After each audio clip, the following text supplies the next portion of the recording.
বাংলাদেশের ব্যাংকিং খাতে খেলাপি ঋণের পরিমাণ আশঙ্কাজনক হারে বেড়েছে। 2023 সালের ডিসেম্বর শেষে খেলাপি ঋণের পরিমাণ দাঁড়িয়েছে 3,45,764 কোটি টাকা, যা দেশের মোট ঋণের 20.2%। আগের বছরের তুলনায় এক বছরে খেলাপি ঋণ বেড়েছে 1,99,367 কোটি টাকা। অর্থনীতিবিদরা বলছেন, এই ঋণ প্রবৃদ্ধি দেশের ব্যাংকিং খাতের স্থিতিশীলতার জন্য হুমকি হতে পারে।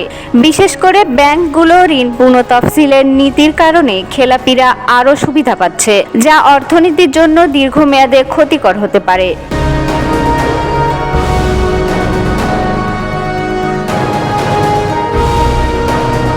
বাংলাদেশ ব্যাংকের governor doctor Ahsan H Mansur এক সংবাদ সম্মেলনে জানান, আমরা আগেই অনুমান করেছিলাম যে খেলাপি ঋণ বাড়বে, তবে বর্তমান পরিস্থিতি আরও কঠিন হচ্ছে।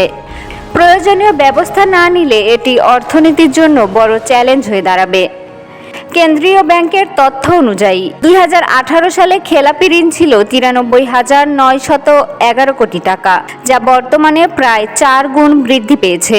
ব্যাংক বিশেষজ্ঞরা বলছেন, ব্যাংকের দুর্বল ব্যবস্থাপনা, রাজনৈতিক প্রভাব এবং ঋণ পুনঃতফসিলের শিথিল নীতি মূলত খেলাপি ঋণ বাড়ানোর প্রধান কারণ।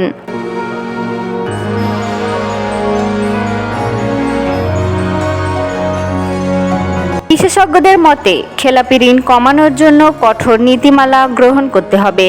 বাংলাদেশের ব্যাংকিং খাত এখন একটি কঠিন সময় পার করছে। যদি দ্রুত পদক্ষেপ না নেওয়া হয়, তাহলে ঋণের বোঝা আরও বাড়বে এবং দেশের অর্থনীতির জন্য মারাত্মক সংকট তৈরি হতে পারে।